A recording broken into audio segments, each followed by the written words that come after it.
20th spot, 9.056 for Willis of Australia.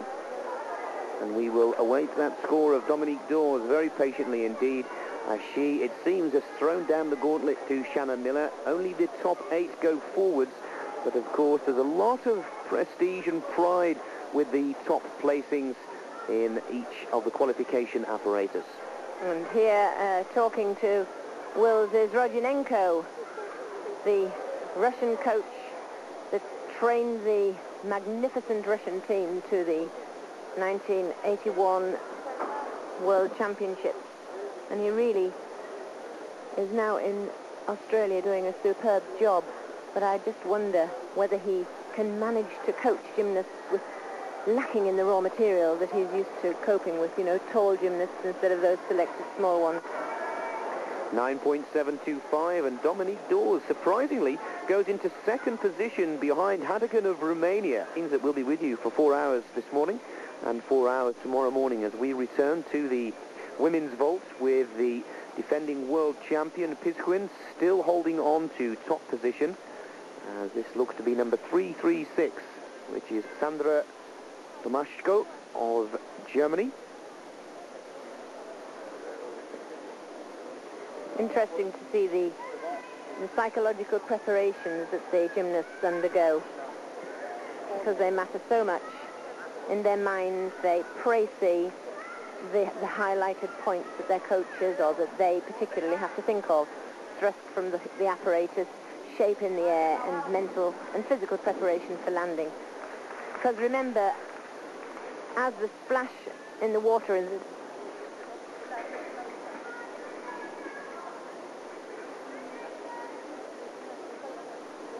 and the gymnasts wait for a signal from the judges in the form of a green light above the head judge's table. And this, a little bit of a delay, but we must have sympathy with the judges because they have many gymnasts, 100 and odd gymnasts to go through on the women's side and over 200 in the men's, and they really must get their act together accurately from the beginning. If their scores start going astray at this stage in the game, when we get to the end, they would really be in trouble. 9.087 for the first vault. 2 vaults, and their average. So far, most gymnasts have produced the same vault twice. And that will be down in the 8th, handspring 1.5 for Arnie out. Not really having the pace to cope with it.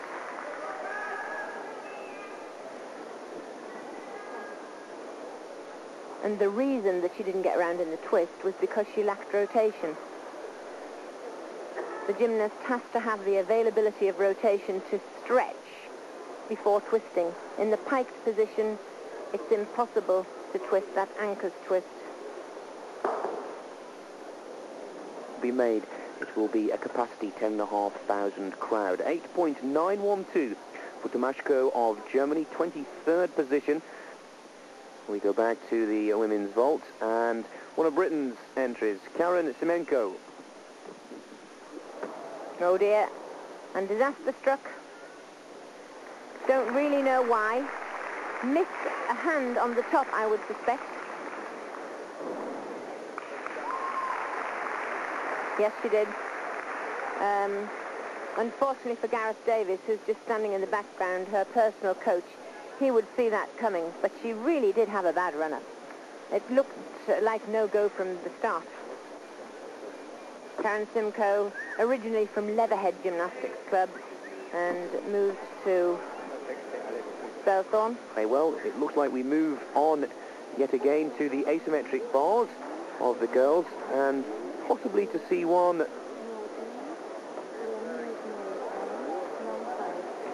of the, well, I was about to say Belarusian girls. Yeah, Yelena Pisquin, but that's certainly not the leader of the vault, which looks like Svetlana khorkina of Russia.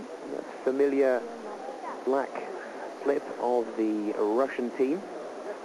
And khorkina, well, one of the new names to come to these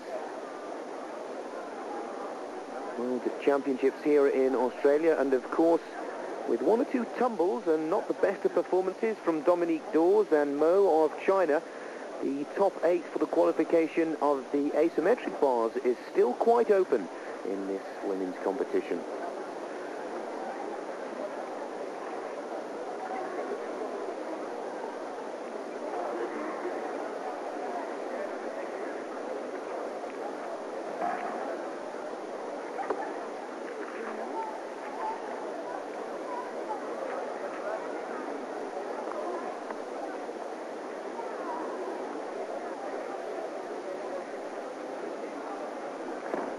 Khorkina, hex mount to the top bar, and she really has to go some because she's got to exceed 9.762 to go into the lead.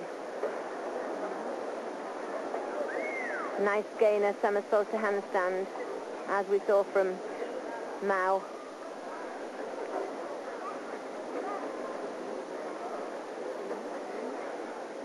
Forward giant.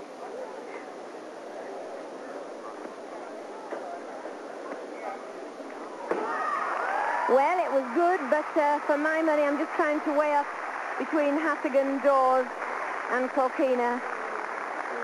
I think I'd stick my neck out and put her in 3rd place. So let's see.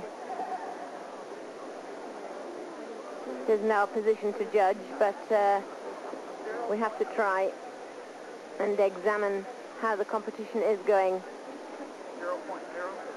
Enter. Good skills level. 0.0. Jump forward. Enter. A little slackness on her knees and feet in comparison to the 2 highest scorers so far.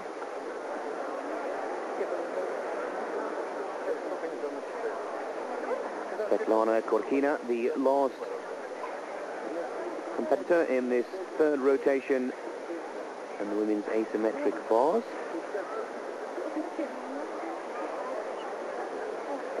Getting very close indeed now, this A-bars competition for the girls. 9.762, Hattigan of Romania leads, and Dominique Dawes of the United States of America. 9.725 for 2nd position. Now, if she could split the Romanian and the American, well, that really would guarantee her a place. As we move to the last of the vaulters, Yulian of Puerto Rico. And that's the plain Sukahara pikes. Obviously, the Puerto Ricans into the competition, the World Championship level for the first time on the women's side, and very much for experience. The very fact that the gymnast is large and the vault is a Sukahara suggests that they're just really getting to grips with the modern methods of coaching and the modern science of gymnastics. But everybody has to start somewhere. Oh, Khorkina's gone into the lead. I would have put a bet on 3rd place. She did have more difficulty, but slacker, 9.812. That's a surprise.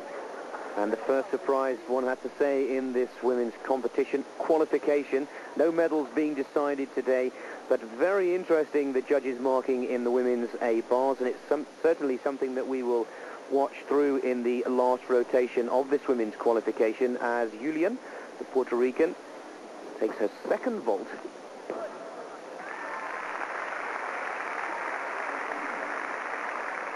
And really a wise choice of vaults. 2 Sukahara's pikes, scoring only sort of just below the 9s, but far better to go in and perform something that she can handle.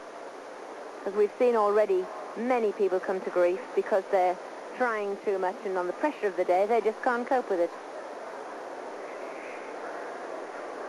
And the 2nd vault will score very much the same as the 1st, so she'll come out in the high 8-9s. Becker, 23rd position there for Yulian.